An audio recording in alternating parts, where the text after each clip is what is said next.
Hello, everyone, and welcome by Bags. I'll be your reviewer for today. I'm Lonnie from Horror Heaven77. And, I'm pretty sure if you watched the other videos following up to this one, you realize this is theme week, and the theme that we're doing is the number three in a horror franchise. And I was actually surprised nobody did this one before. And so I wanted to carry on and continue my quote unquote theme of doing reviewing movies about chainsaw killers this month. And can't go wrong with this one. The movie that I'm reviewing is from 1979. We are talking about the infamous Leatherface, the Texas Chainsaw Massacre 3. Okay. Now, I'm actually really happy to be reviewing this movie. I really do enjoy it. Um, to me, this movie was always fascinating. And, it ended up really opening my eyes to other things in the series. And as you can see, I got the Warner Brothers Archive Collection Blu-ray of this movie, which I'm going to tell you right now, I'm probably going to regret buying this thing probably in another year or two because I'm more than willing to bet you, especially with Scream Factory having they got the rights to the, Warner Brothers slash New Line Archive. I'm pretty sure it's not going to be too far off in the future that we'll get news that this one, along with Texas Chainsaw Massacre, the beginning, is probably going to end up getting brand new collector's editions, 2 disc editions, disc one, the theatrical cut, disc two, the unrated cut, import all the bonus features and probably add even more. So I'm pretty sure, yeah, it probably won't be too far down the road. That's going to be announced, and I'm going to ever regret buying this. But for right now, at least it's nice to have it in kind of 1080p. So at least I think it is. We do have some bonus features on here. And one thing to note is one thing that's kind of cool about this is, I got to admit, I'm one of those kind of people. I like the long versions of movies. I like the extended versions, the unrated versions, director's cuts, whatever you want to call them. And this one has the unrated cut of the movie.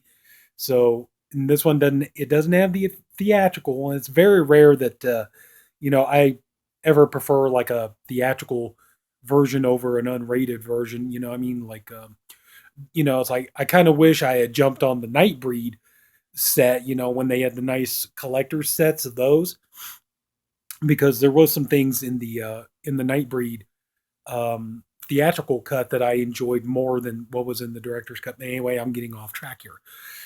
Oh boy, my videos are already as long as they are. Let's not waste everybody's time.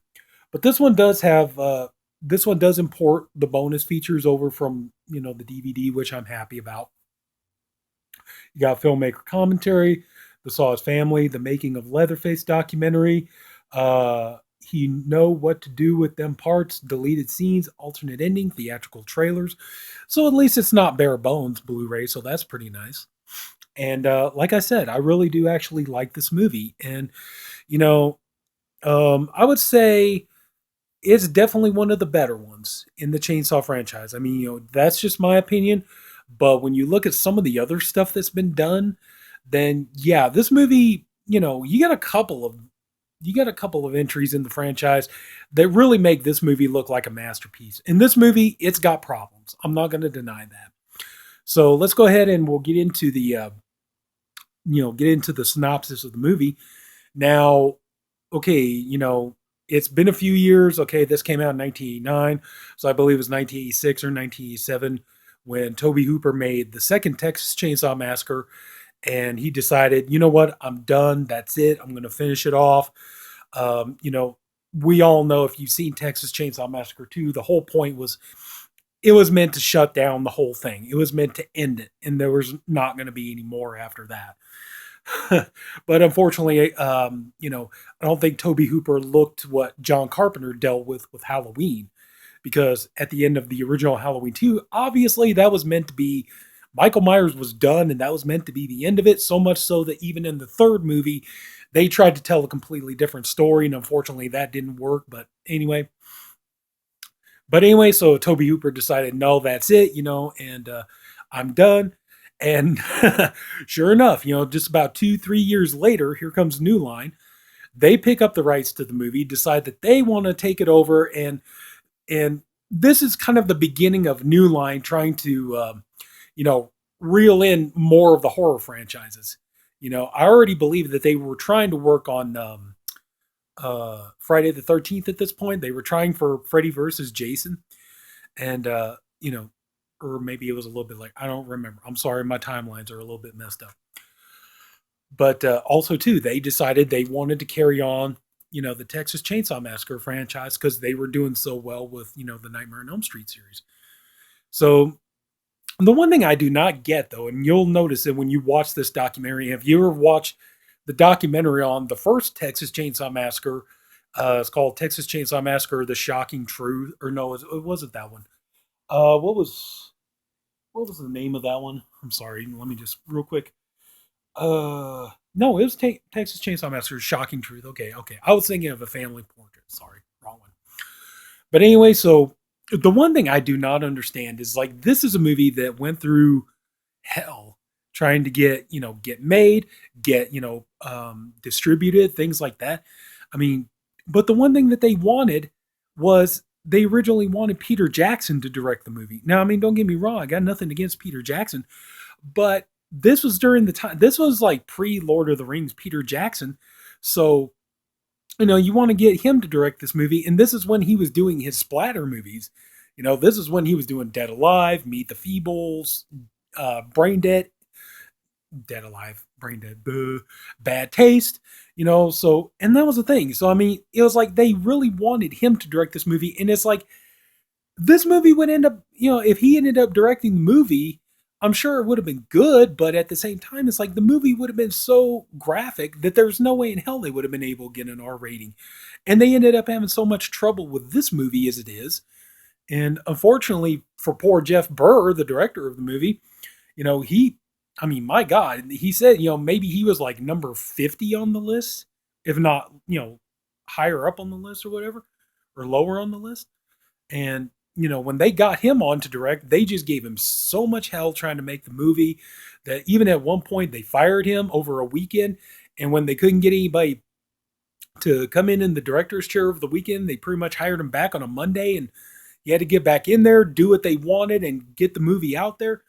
And then, you know, just, oh my God, this movie, you know, that's the thing. The bonus features are really interesting. The documentary on here, The Saw's Family, I would definitely recommend checking that out just to see, you know, how much of a slog they went through to get this movie made. And like I said, it's just I just think it's funny that they originally wanted Peter Jackson back when he was in his splatter movie phase. You know, not to say Peter Jackson wouldn't have made a good movie, but anyway. All right, on to what the movie is about. Okay, so the movie is we start off with we see a poor woman screaming, and she gets a sledgehammer to the face. And then through as the opening credits progress, we see Leatherface take this girl. Basically, you know, he pulls her face off, and he's cutting the skin, which I believe they said in the bonus features was actually baloney. But and he's stitching it together to make himself a face mask and everything. And then you know, and we see that Leatherface is very much changed from the second movie. You can see that Leatherface is very alert. He's very intimidating. He's very mean, very imposing looking. And real quick, sorry, but real quick, one thing that I honestly did not notice until I watched this movie. I honestly, now don't get me wrong, I love Texas Chainsaw Massacre 2. I love it to this day. I still think it's a wonderful, fun movie to watch. I really get a kick out of it and everything. But one thing when I watched this movie the first time, I actually watched it, went back to the beginning and watched it again because all of a sudden it dawned on me, you know, I didn't realize how much of a comedy the second movie was. I mean, I knew it had funny moments in it, but I was just, that was the thing. See, okay, when I watched Texas Chainsaw Massacre Part 2 for the first time, I was so completely dazzled by it and just, you know, everything that surrounded the making of that movie. Okay. You know, I remember, oh man, that was 86 or 87 when that came out. So I must have been like 9 or 10 years old. And here was the thing, you know, is I remember we were going to movie theaters to see movies and stuff. And we had a couple of movie theaters. We were living in Texas, And we had a couple of movie theaters that they were going to play Texas Chainsaw Massacre 2. But here was the thing. There was no shot in hell if you were under 17, there was no shot in hell you were getting in to see that movie. And I remember me and my brother, we really wanted to see it because we loved the first one so much. And it's like there was just no way it was not going to happen. You were not going to see this movie at theater. Didn't matter if you had parents with you. Didn't matter none of that stuff. If you had, oh my God, yeah. If you were, you had to wait for VHS, which we did, and then that's how we finally saw it. And just there was no way. And I remember, reading all the stuff in Fangoria that I could get on it, and I just remember being so taken in by the second movie. It's like, okay, here's a movie that is so gory and violent you can't go to see in the theater. And the reason why is because at the time the king of gore effects, Tom Savini, was doing the effects, so you knew, if you were a Fangoria kid, if you were if you were into, Tom Savini, if you'd watch like Scream Greats and all that kind of stuff, like, oh man, you knew it's like Tom Savini's effects are so much that you can't even get in to see the movie. Oh my God, that just made you want to see it even more. And then too, Tobe Hooper came along to direct the movie and everything else. And then when I watched it, and really loved it and stuff like that, but it just, for whatever reason, it did not register to my mind how much of a comedy it was until I watched this. Because this movie really does try to go back and get back more into there is humor in this movie. There definitely is some humorous moments in this movie, but this movie really does try to get back more to a more grittier tone than the second movie. It tries to get back to a more serious tone than the second movie. So then we meet our main characters. We have Ryan and his girlfriend Michelle, played by William Butler, who pretty much got killed in like every movie in the late 80s, early 90s. Friday the 13th, The New Blood, Night of the Living Dead, 1990, one of the Ghoulies sequels, on and on. And we got Kay Hodge as Michelle. Now they're driving through Texas. And, as they're driving through Texas, they're listening to the radio and, they're hearing about grisly chainsaw mass murders throughout the state. But they're driving through Texas because they need to get to Florida because Michelle wants to deliver this car to her father. And things, they don't quite make it there right then. It's, the whole reason that, we get a little bit of backstory on these characters, try to build some character development. We realize that the reason, kind of a second reason that they're taking this road trip is because Michelle wants to work out her relationship with Ryan, who Ryan, as far as he knows, like, he figures, well, it's over no matter what. But she's like, well, the whole point of me bringing you on this road is so we could talk and get to know each other again and really hammer out the problems that we have, and we can make our relationship work. So they're driving across, and things start getting a little weird. They stop at a gas station for gas, and it turns out that you could easily tell that, like, what they ended up doing in this movie, the screenwriters and the directors did, was that basically what they did, you have the character of Alfredo, and Alfredo basically literally is taking the characters of the cook and the character of the hitchhiker from the first movie and pretty much blending them into one character. Because, you got, he's running a gas station and everything else. The only difference is that Alfredo is a real pervert, so much so that he's peeking on Michelle when she goes to use the bathroom. But, at the same time, he's like taking pictures of her with a Polaroid camera. He's like, here, $5, $5. Kind of reminds you a little bit of the first movie. Then we're introduced to Tex, who is a hitchhiker who gets dropped off at the gas station. Now, here's the problem, okay? I'm going to drop one little spoiler here. The problem being is that if you had read any of the issues of Fangoria, if you saw any of the photos that were posted before the movie came out, there is a spoiler already. And the spoiler is that you have the character of Tex, played by Viggo Mortensen. Now, this is way before he became the name star that he is now. Way before History of Violence or Lord of the Rings or any of that stuff. And so I think he had done prison at this point. But anyway, so he's so he's talking, trying to see if he can get, Michelle and Ryan to give him a ride.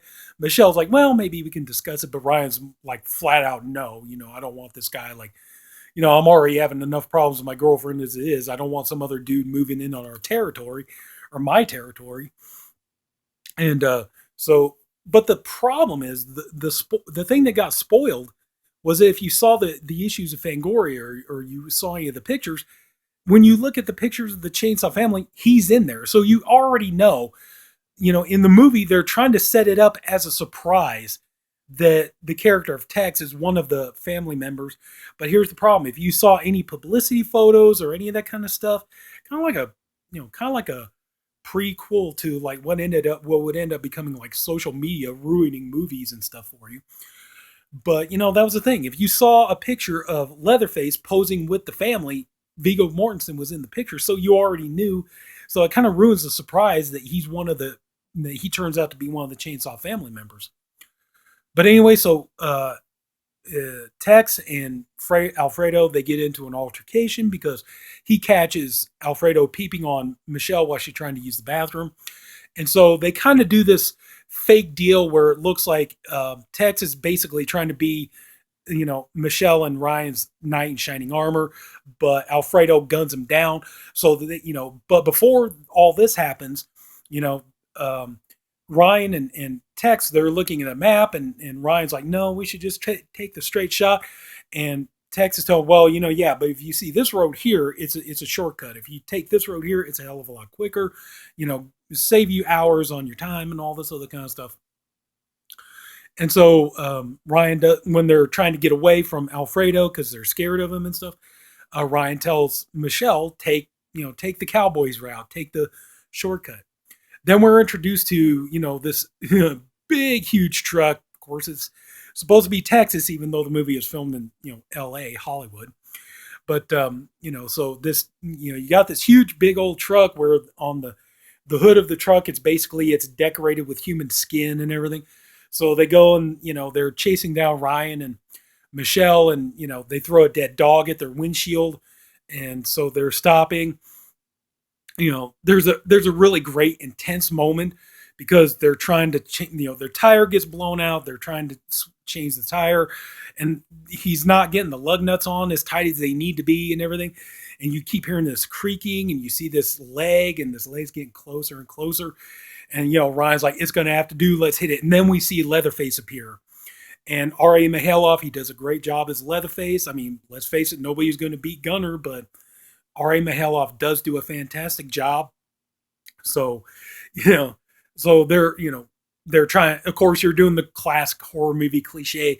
Michelle's in the car trying to get the ignition to start. Ryan is screaming, and everything else. And even at one point, Leatherface actually manages to pull the trunk off of not, like the trunk hood off of the car and everything. So we get an idea of how strong he is. And, Michelle's like, what happened? And Ryan's like, he got our trunk, so. And then we get introduced to another character who ends up probably being the best character in the entire movie. We're introduced to the character of Benny, who's played by Ken Foree, Dawn of the Dead, Devil's Rejects, From Beyond, can go on about Ken Foree. And he really is probably the best character in the movie. His character is basically kind of like a survivalist. He comes down on the weekends with friends, and they're like learning how to, basically be like not hoarders, but what's the other word? Preppers, and survivalists and everything else, because they're trying to get ready for like World War III or whatever. And so when they're driving along, Tex, all bloody and everything else, runs out of the middle of the road. He distracts them. Their car veers into Benny's Jeep, or almost into Benny's Jeep, and so their car flips over an embankment, and Benny flips over and all this stuff. And so he goes down to help them. And so they're trying to explain to him that there's crazy people, there's a guy with a chainsaw and all this stuff. And at first Benny doesn't really believe them. And so he's all like, look, and he actually gives them, kind of like painkillers that tend to have a bit of a sedative to them. So that's really going to help him out, right? So he tells them, just wait here. I'm going to go get my stuff from my truck, and we'll be all right. So, Benny goes, and he encounters a new family member named Tink. And it was supposed to be the idea with this character, like to chrome everything. And so he's, and he's going on. You got Joe Unger playing it. Joe Unger's actually really fun to watch in this movie too. And he's like, talking about technology. He's a friend. And so, he's like putting out flares, and he's like, "Buddy, can you help me out?" And he's like, "Well, what do you think all these fucking flares are for, stupid?" And so, Benny goes to get, hop in the back of his truck to help Ryan and Michelle, but then he notices chainsaws in the back of the truck, and Benny's not an idiot. He's like, "Oh, okay." So, wow, that's interesting. Yeah, kind of like what these two were telling me about these weirdos with a chainsaw and stuff. So Benny, he goes and he's like, "Just let me get something out of my Jeep. I'll be right back." So, he goes to his Jeep and he's like really trying really fast to, like, get the, fill up his clip with ammo and get his gun filled with ammo and all this kind of stuff. And Tink kind of catches on to what he's doing. And so he tries to run into Benny, but Benny manages to get out of the way and he's falling down a hill. And then Benny has an encounter with Leatherface. So they have a fight off. Well, it turns out that there's another, um, victim that they've kept in the woods for days, and they've been hunting her and all this other kind of stuff. And so, just when Leatherface looks like he's about ready to kill Benny with the chainsaw, she distracts him and he goes chasing after her. So anyway, I really need to speed this along. It's already as long as it is. Anyway, so Ryan and Michelle, they're finally starting to, get up and start to move around. They're trying to get away from Leatherface. They're trying to, see if they can find help. Benny, in the meanwhile, he's managed to get his gun and all this kind of stuff. And so you got basically, Michelle and Ryan basically being targeted by Leatherface and the family, and Benny, they don't seem to be so much after. And while, Leatherface and them are going after Ryan and Michelle, Benny is over here kind of lurking about, trying to, figure out how he's going to go about saving them. And I think that's probably about all I'll say about that much of the movie because, I get into spoilers. Although I will say, okay, now this is a tiny bit of a spoiler, and if you've seen the movie, you know what I'm talking about. But if you haven't seen the movie, I think I can maybe kind of do this a little bit where you're not really know what I'm talking about. This movie here actually has a distinction from a lot of movies. Now, usually when there's a flub or there's, a plot hole or something not right in a movie, now usually everybody and their grandmothers will point that out. Everybody on the internet will point it out, and everybody will talk about what a flaw it is and what a bad thing it is. This is one of the few times a movie, actually, there is a character, I'm not going to say which one, but there is a character that ended up being so well liked. You guys probably already figured out who I'm talking about, but there's a character that is so well liked in this movie that they ended up reshooting the ending because they didn't want the character to die. So there is a character in the movie that does live, but was supposed to die. Is supposed to be, definitively dead at the end of the movie, but they end up reshooting, the ending so that this character could live because they wanted that character to be in further sequels and stuff. But here's the thing. This is one of the few times where something like that has happened and everybody was okay with it. Hardly anybody complained. Most people were like, I'm fine with it. I mean, I know it's stupid. It's not right. This character should be dead, but you know what? I like the character so much, I'm willing to allow it, even though it's not logical. This is one of the few movies where something like that has ever happened, And yeah, I mean, I really like this movie. I really do. I enjoy it a lot. You got some new family members, even though it's kind of hinted in the opening crawl that the family members are kind of more of a multiple personalities that the character of Leatherface has when he dons the mask and things like that. There's one, you got there's Joe Unger there. There's Viggo Mortensen. There's the little girl, Jennifer Banco. And quick side note, if you guys ever get thirsty, go on Facebook, look up Jennifer Banco, and she's not a little girl anymore. She's a grown woman now. And, she does like to take pictures in her bikinis and swimsuits and things like that. So, mini skirts and all that kind of stuff. So if you guys want to, you're ever in the mood, go check it out. So, but anyway, getting back to what I was saying. I honestly don't mind the sequel. Yeah, it's got some problems with it. Like I said, it's, even though they reshot the ending and admittedly the ending doesn't make a lot of sense, it's one of the few times where you're actually like, yeah, that doesn't make any sense. This character should have been dead. There's no reason why that character should be alive, but I'm cool with it. You know, this character should be dead, but I'm fine with it. But anyway, so yeah, the new family members, I think they were interesting. I think that was one of the things that was kind of was something I really like was that they're not going to match the hitchhiker, chop top, or the cook, but they were all interesting in their own way. And you could tell the actors and the actresses who played the parts. You could tell they really invested in it. They tried to really put themselves into it. But this movie, for a movie that ended up, I'm surprised for a movie that ended up catching so much hell, that went through so much crap trying to get made and everything else, and ended up having to be submitted to the MPAA like 11 times, and ultimately like 5 minutes had to be cut from the movie.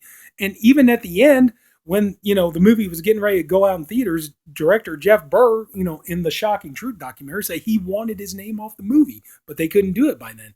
Like he demanded to have his name taken off the movie because he didn't. It wasn't what he set out to make. But anyway, so yeah, I think the unrated version is the way to go. And I'm sorry for everybody that this video took so long, but just I couldn't help it. I really enjoy this movie, and it's definitely one of the better sequels in the franchise. And yeah, I definitely recommend it. It's warts and all, it's a good sequel. Here's the thing I recommend you do is like sit down and marathon all the movies in the Chainsaw franchise. And even if you go like 1, 2, 3, maybe you get done watching this, you may not like it at first, but then watch some of the later ones, and you'll be like, you know what, this one's actually one of the good ones too. This is one of the much better ones. So, but anyway, that's it. And again, I apologize. I went on way too long, and as I always do. But if anybody took the time to watch this video, I thank you for doing it. I appreciate you for doing it. I honestly hope you enjoyed the video. If you did, please leave it a like. If you haven't already, go ahead and subscribe to the Body Bags channel. We have a different reviewer for every day of the week. I'm the Friday reviewer. Great guys. Everybody's doing all good stuff. We got more theme weeks coming, label weeks, all kinds of stuff. So that's it. So everybody, take care. Have a good night, and I'll see you later.